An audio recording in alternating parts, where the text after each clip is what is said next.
Hi friends, welcome back to my channel easy threads and needle. நம்ம இந்த வீடியோவில் ஒரு பாவாடை எப்படி ஸ்டிச் பண்ணுறதுன்னு தான் பார்க்க போகிறோம். இங்கே பாருங்கள், இதுதான் அந்த மெஷர்மெண்ட்டுக்கான பாவாடை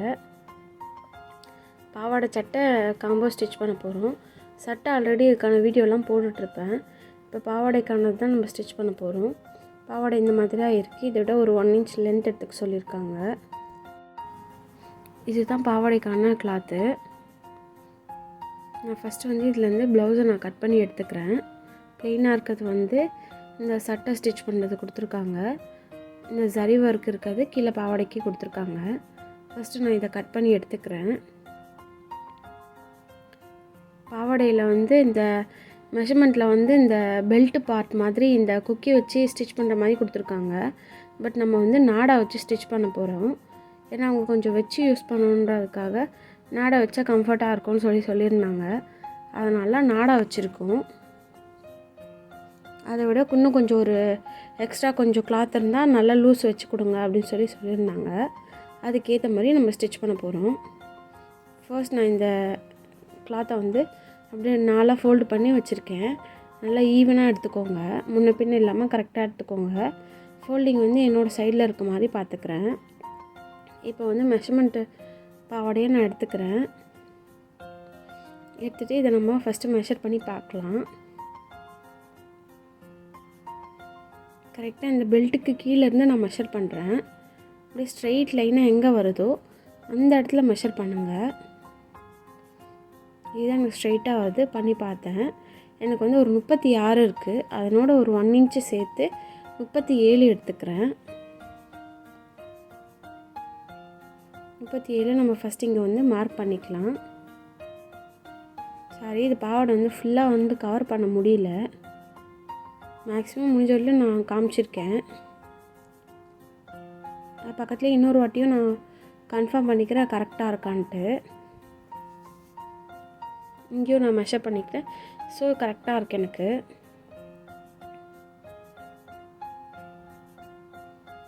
இது நம்ம கட் பண்ண போகிறதில்ல, ஜஸ்ட் உங்களுக்கு காட்டுறதுக்காக தான் அங்கே ஒரு லைன் போட்டிருக்கேன். பேலன்ஸ் எவ்வளோ கிளாத் இருக்கோ அதை அப்படியே நம்ம டக் பிடிக்க போகிறோம். இது தெரியல நினைக்கிறேன். இப்போ காட்டுற பாருங்கள். இப்போ எக்ஸ்ட்ரா நமக்கு ஒரு 6 inch கிட்டே எக்ஸ்ட்ரா இருக்குது. அதை அப்படியே நம்ம டக் பிடிக்க போகிறோம். 6ல் பாதி 3 inch வர மாதிரி நம்ம டக் பிடிக்க போகிறோம். இப்போ நம்ம இதை அப்படியே கொண்டு போய் ஸ்டிச்சிங் பண்ண காட்டலாம். பெல்ட் எல்லாம் நான் அப்புறமா எக்ஸ்பிளைன் பண்ணுறேன் தைக்கும் போது. இப்போ நம்ம தைக்க இடத்துக்கு வந்துட்டோம். ஃபர்ஸ்ட் நான் இந்த சைடில் உள்ள கிளாத்தெல்லாம் நான் கட் பண்ணி எடுத்துக்கிறேன்.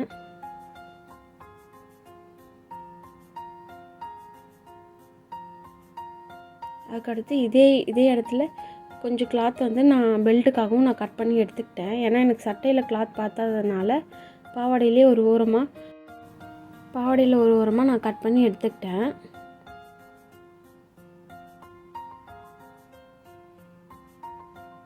ஒரு 12 inch இருக்கிற மாதிரி நான் கிளாத் எடுத்திருக்கேன். இப்போ நம்ம டைரெக்டாக டக் பிடிக்க ஆரம்பிச்சிடலாம். இந்த கிளாத்தை இதுக்கு மேலே இப்படி திருப்பி போட்டுட்டு நமக்கு ஒரு 3 inch கனெக்ட் பண்ணி இங்கே மேலே 3 கீழே 3 இருக்கும். ஸோ 6 inch நமக்கு வந்துடும். அது மாதிரி நம்ம பேஸ் பண்ணி இந்த பார்டரை ஒட்டின மாதிரி ஸ்டிச் பண்ண போகிறோம். அப்போ தான் அது தனியாக தெரியாது. பாருங்கள், நான் கொஞ்சம் கொஞ்சமாக அந்த 3 inch செக் பண்ணி ஸ்டிச் பண்ணிகிட்டே வரேன்.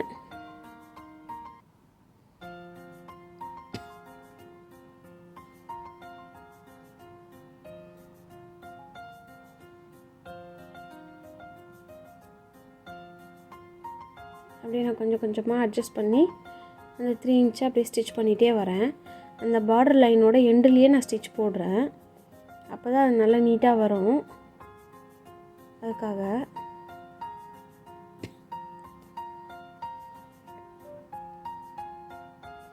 இப்படியே நம்ம ஃபுல்லாக போட்டு எடுத்துக்கலாம். பாவாடை ஸ்டிச் பண்ணுறது ரொம்பவும் ஈஸி.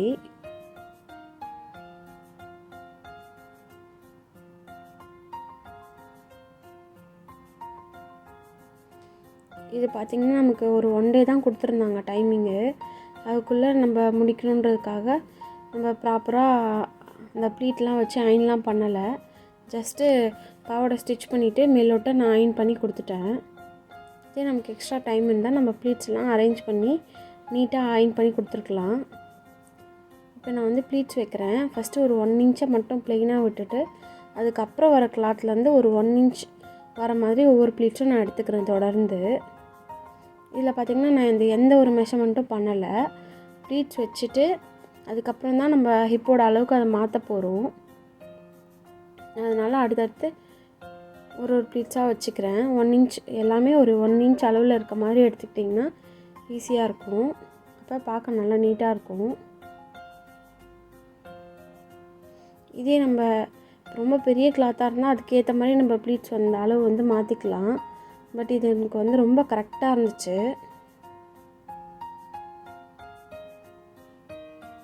நான் அப்படியே ப்ளீட்ஸ் வச்சுட்டே வரேன்.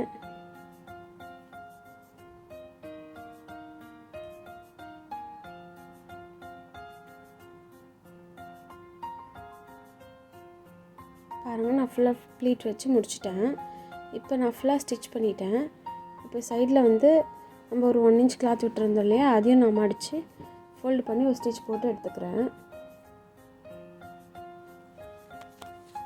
இப்போ நான் தைக்கிற மெத்தட் பார்த்திங்கன்னா ரொம்பவே சிம்பிளாக ரொம்ப ஈஸியாகவும் இருக்கும். பிகினர்ஸ்க்கெலாம் ரொம்ப ஹெல்ப்ஃபுல்லாக இருக்கும்னு நினைக்கிறேன். ஏன்னா நம்ம இதில் வந்து எந்த ஒரு கால்குலேஷனும் பண்ணல. இருக்கிற கிளாத்தை எப்படி நமக்கு ஏற்ற மாதிரி அட்ஜஸ்ட் பண்ணி ஸ்டிச் பண்ணுறோன்னு தான் காட்டுறேன். இப்போ நான் ஃபுல்லாக முடிச்சுட்டு அதுக்கப்புறம் இதை அப்படியே டபுளாக மடித்து எவ்வளோ இருக்குதுன்னு பார்த்துக்கிறேன்.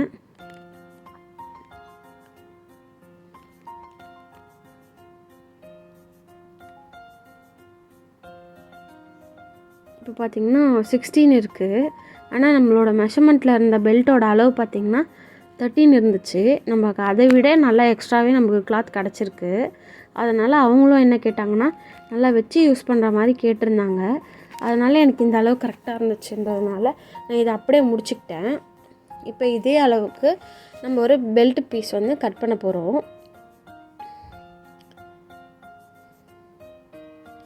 இதில் என்ன ஒரு கொடுமைனா, இப்போ நான் லைனிங் வைக்கணுன்றதையே மறந்துட்டேன். இது மாதிரி அவசரமாக தைக்கும் போது நமக்கு டக்குன்னு எதுவும் ஞாபகம் வராது. இதை முடிக்கக்குள்ளே தான் பார்க்குறேன், ஐயோ லைனிங்கை நம்ம மறந்துட்டோம். அதுக்கப்புறம் வச்சு அதை அட்டாச் பண்ணேன். பாருங்கள், நான் இப்போ வந்து பெல்ட் பீஸ் வந்து கட் பண்ணிகிட்ருக்கேன். நம்ம வந்து 16 பார்த்தோம், 16 32 வரும். அந்த அளவுக்கான நம்ம பெல்ட் பீஸை நம்ம கட் பண்ணி எடுத்துக்கலாம். 32ஓட ஒரு 2 இன்ச் ஆட் பண்ணிக்கிறேன், 2 சைடும் நம்ம ஃபோல்டு பண்ணி தைக்கிறதுக்காக. இப்போ வந்து இந்த கிளாத் அப்படியே நான் மடித்து போட்டேன்னா எனக்கு வந்து பெல்ட் பீஸ்க்கு கரெக்டாக இருக்கும். உங்களுக்கு டவுட் இருந்ததுன்னா ஒரு 6 இன்ச் வித்தில் ஒரு கிளாத் எடுத்துக்கோங்க. அதனோட லென்த்து பார்த்திங்கன்னா உங்களுக்கு எவ்வளோ வேஸ்ட் அளவு இருக்கோ அந்த அளவுக்கு நீங்கள் எந்த அளவுக்கு தைக்கிறீங்களோ அந்த கிளாத் அளவுக்கு நீங்கள் லென்த் எடுத்துக்கோங்க. எனக்கு பார்த்திங்கன்னா 32 வருது. இது ஒவ்வொரு ஆளுக்கும் மாறுபடும். இப்போ நான் வந்து இந்த சரி லைன் எனக்கு ஸ்ட்ரைட்டாக இருக்கிறதுனால அதை ஒட்டியே நான் கட் பண்ணிக்கிறேன்.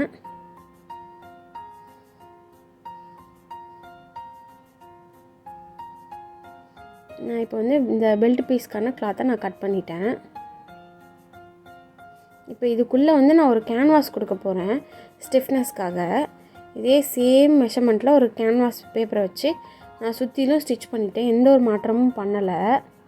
பாருங்கள், உள்ளே வச்சு அப்படியே ஸ்டிச் பண்ணிக்கிறேன். இந்த சைடில் நம்ம ஒரு 1 இன்ச் விட்டுருந்தோம் இல்லையா, அதை நான் அப்படியே 1/2 இன்ச்சாக மடித்து டபுள் ஃபோல்டு பண்ணி ஒரு ஸ்டிச் போட்டு எடுத்துக்கிறேன். அதே மாதிரி இன்னொரு சைட்லேயும் ஒரு 1/2 இன்ச் மட்டும் மடித்து தைக்கிறேன். 1 சைடு தான் தைக்கிறேன், இன்னொரு சைடு தைக்கலை.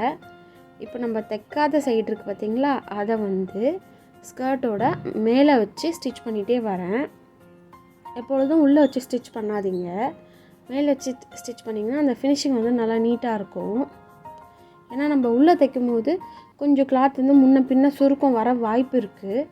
அது வந்து நீங்கள் மேலே வர மாதிரி இருக்கும். அதுக்காக இந்த மெத்தடில் பண்ணுங்கள். பாருங்கள், இந்த மெத்தட் இந்த ஸ்டிச் பண்ணுற வரைக்கும் எனக்கு நான் லைனிங் வைக்கணுன்றதையே மறந்துட்டேன். இப்போ தான் திடீர்னு ஞாபகம் வந்துச்சு, டக்குன்னு லைனிங் எடுத்து ஒர்க்கை ஸ்டார்ட் பண்ணிட்டேன். மேலே அதே மாதிரி ஒரு 1 இன்ச்சுக்கு தைச்சிட்டு அதுக்கு அடுத்ததுலேருந்து நமக்கான லைனிங்கை அப்படியே நான் குட்டி குட்டி ப்ளீட்ஸாக வச்சுட்டே வரேன். இவங்களுக்கு லைனிங் பார்த்திங்கன்னா ஒரு 2 மீட்டர்ஸ் எடுத்திருந்தேன். அது அப்படியே நான் ஒரு குட்டி குட்டி ப்ளீட்ஸாக வச்சுட்டு, குட்டி குட்டி இல்லை, ஒரு 3/4 இன்ச்சுக்கு டிஸ்டன்ஸில் ஒரு ப்ளீட்ஸாக வச்சு ஸ்டிச் பண்ணிட்டேன். இப்போ வந்து அந்த பெல்ட் பீஸை வந்து அதுக்கப்புறம் அப்படியே டர்ன் பண்ணி லைனிங் மேலே வச்சு ஸ்டிச் பண்ணுறேன்.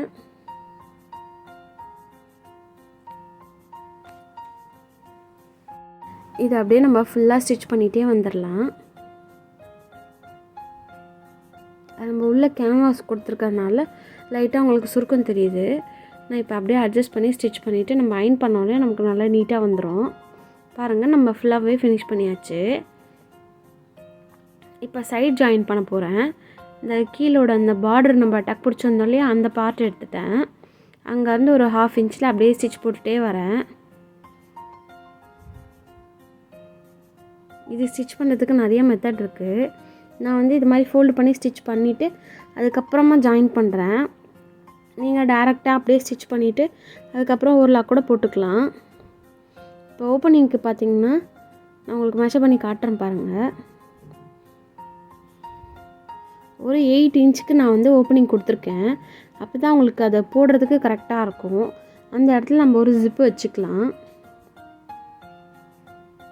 இப்போ நம்ம பாவாடை இது ஸ்டிச் பண்ண மாதிரியே நம்ம லைனிங்கையும் ஒன் சைடில் நம்ம ஜாயின் பண்ணிக்கலாம்.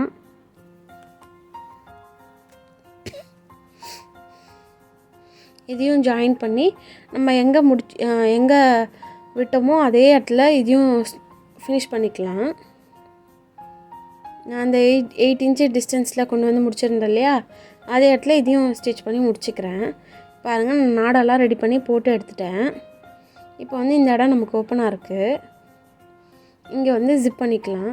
ஜிப் வச்சு ஸ்டிச் பண்ணிக்கலாம். நாளாக சின்ன வயசில் பாவாடை போடும் போதெல்லாம் இந்த ஜிப்பு வைக்கிற மெத்தட்லாம் அப்போ ஒன்றுமே இல்லவே இல்லை. அது அப்படியே ஓப்பனாகவே இருக்கும். நம்ம ஏதோ ஒரு பின்னெல்லாம் குத்தி கவர் பண்ணி வச்சுருப்போம். பட் இப்போ தான் இந்த ஜிப் வைக்கிற மெத்தட்லாம் இருக்குது. இப்படியும் பண்ணலான்ற ஒரு ஐடியா இருக்குது. நல்லாயிருக்கு. பாருங்கள், நான் அப்படியே உள்ளே வந்து ஜிப் வச்சு ஸ்டிச் பண்ணிகிட்டே வரேன்.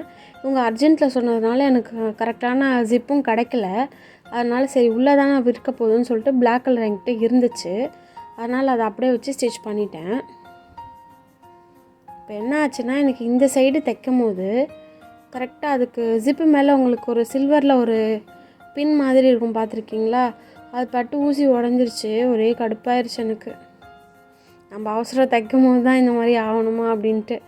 அதே நேரம் எனக்கு வீட்டில் கரண்ட்டும் வேறு போயிடுச்சு. ஒரு 4 ஹவர் எனக்கு கரண்ட்டே இல்லை. அதனால் என்னால் ஒன்றுமே பண்ண முடியல. நல்லா பண்ணணும்னு நினச்சிருந்தேன். பட் என் நேரம் எல்லாம் பயங்கரமாக சொதப்பிருச்சு. எனக்கு இப்போ பார்த்திங்கன்னா ஊசி உடஞ்சிருச்சு. அதை என்னால் எடுக்கவும் முடியல. இப்போ நான் அதை அப்புறம் எடுத்துகிட்டு ஊசியெல்லாம் மாற்றிட்டு ஜிப்பு ஸ்டிச் பண்ணி முடிச்சிட்டேன்.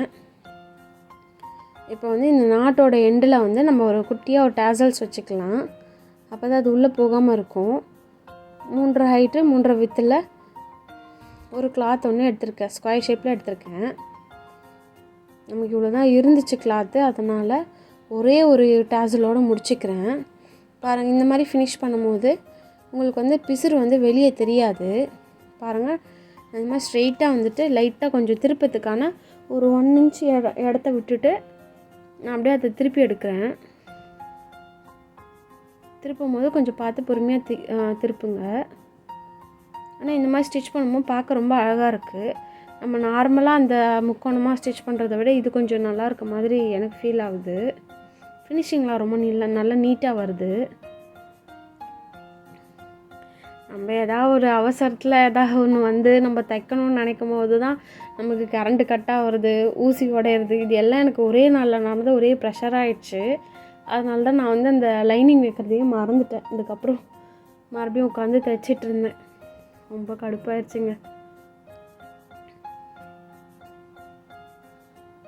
இந்த அக்கா எனக்கு வந்து ஒரு 4 இயர்ஸாக நம்மகிட்ட தைக்கிறாங்க.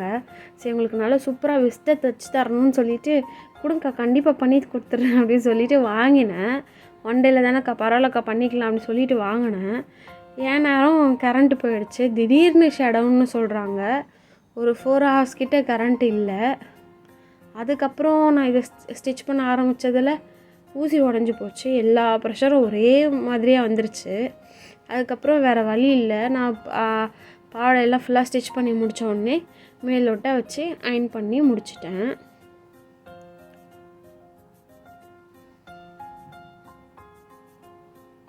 நான் உங்களுக்கு எக்ஸ்பிளைன் பண்ணது எதாவது புரியலனா எதாவது மாற்றிக்கணுன்னா எனக்கு கமெண்ட்டில் சொல்லுங்கள். பட் இவங்களுக்கு போட்டோடனே ரொம்ப அழகாக இருந்துச்சு. எனக்கு இந்த பிக் அமிச்சோடனே ஒரே ஹாப்பியாகிடுச்சு. நல்ல ஒழுங்காக முடிச்சிட்டோம் அப்படின்ட்டு. இந்த வீடியோ உங்களுக்கு பிடிச்சிருந்தா லைக் பண்ணுங்கள், ஷேர் பண்ணுங்கள், கமெண்ட் பண்ணுங்கள். இது போன்ற வீடியோக்களை பார்க்குறதுக்கு நம்ம சேனலை சப்ஸ்கிரைப் பண்ணி வச்சுக்கோங்க. தேங்க்ஸ் ஃபார் வாட்சிங்.